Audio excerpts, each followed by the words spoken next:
사랑하는 CTS 시청자 여러분, 안녕하십니까? 예정교회를 섬기고 있는 설동욱 목사입니다. 오늘은 요한복음 8장 56절의 말씀을 근거로 해서 비틀거리는 삶이라는 주제로 말씀을 드리고자 합니다. 동물이나 식물이나 몸이 영양실조가 되면 병이 들어 비틀거립니다. 마찬가지로 사람도 마음의 영양분이 부족하면 마음의 병이 들어 비틀거리게 됩니다. 마음을 주도하는 영양분이 바로 기쁨이기 때문입니다.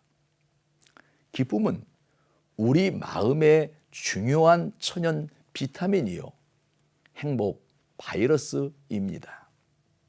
잠언 17장 22절에도 보면 마음의 즐거움은 양약이라도 심령의 근심은 뼈를 마르게 하느니라고 기록되어 있습니다. 마음의 기쁨은 바로 양약이라는 것입니다. 그래서 성경에는 항상 기뻐하라, 이는 그리스도 예수 안에서 너희를 향하신 하나님의 뜻이라고 말씀한 것입니다.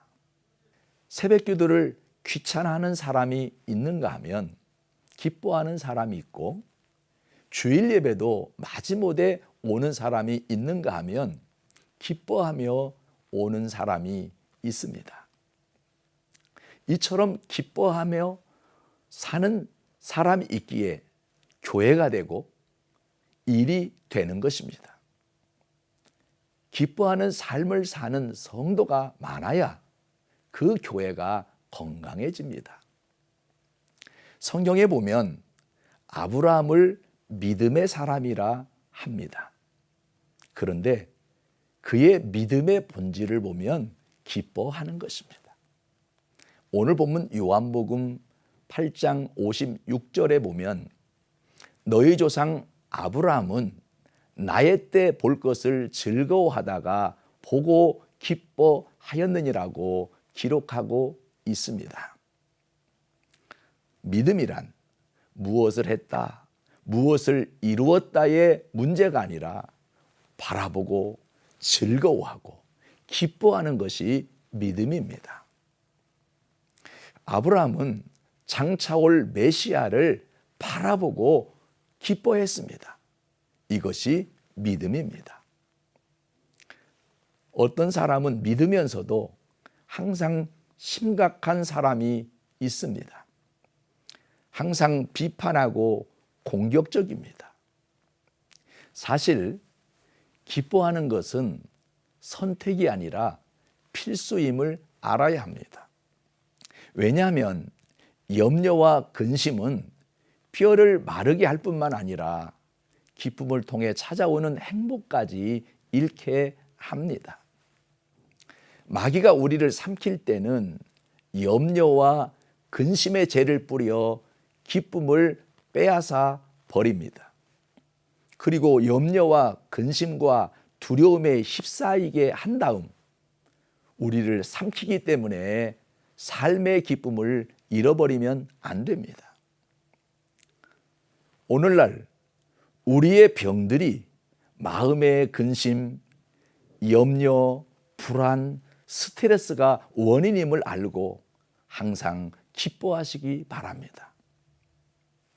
부자 아빠, 가난한 아빠라는 책에 보면 부자는 부자가 될 수밖에 없는 생각과 도전과 기쁨을 가지고 살아가지만 가난한 아빠는 항상 염려하고 불안하고 계산하고 재느라고 아무 일도 못하고 결국 얼굴에는 수십만 가득 가지고 가난하게 산다고 말합니다.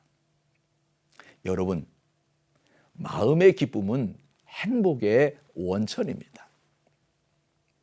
어려움을 극복할 수 있는 힘은 기쁨이 있을 때 가능합니다. 이 기쁨을 우리는 어디에서 찾아야 할까요? 우리가 잘 알고 있는 가사를 통해 모든 이에게 평화와 안식을 안겨주고 있는 바우의 명작 에반게리온 삽입곡에 보면 예수는 인간 소망의 기쁨이라고 했습니다. 그의 칸타타 147번 10번째 가사를 번역하면 이렇습니다. 예수는 나의 기쁨이요 나의 맘의 위로와 활력이시도다. 예수는 모든 슬픔을 막아주시니 그는 나의 삶의 능력이요 내 눈의 즐거움과 햇볕이시며 내 혼의 보물과 기쁨이로다. 그러므로 나는 언제나 예수를 마음에 모시고 바라보리라. 사막에 가면 선인장이 온통 가시 선인장뿐입니다. 가시는 원래 잎사귀입니다. 신기한 것은 큰 잎사귀에서 사막 쪽으로 가면 갈수록 잎사귀가 작아집니다. 그러다 사막에 가면 온통 선인장 잎사귀가 가시로 변합니다. 메마르기 때문입니다. 심령도 마찬가지입니다. 영적으로 메마르면 자기도 모르게 가시가 되어 아무 쓸모가 없어지고 사람을 찌르고 있습니다. 그러므로 우리는 기도를 쉬지 말아야 합니다. 기도하지 않으면 기도하지 않는 그 사람이 고통스러운 것이 아니라 그 안에 계신 하나님의 생명이 고통을 당하게 됩니다. 그 생명은 음식을 통해 영양분을 취하는 것이 아니라 기도를 통해 영양분을 취하기 때문입니다. 그래서 기도하지 않는 사람은 비틀거릴 수밖에 없습니다. 사랑하는 시청자 여러분, 항상 기뻐하고 쉬지 말고 기도함으로 심령이 더욱더 굳건해지기를 바랍니다. 비틀거리지 말고 뿌리부터 든든히 서가는 저와 여러분이 되었으면 좋겠습니다.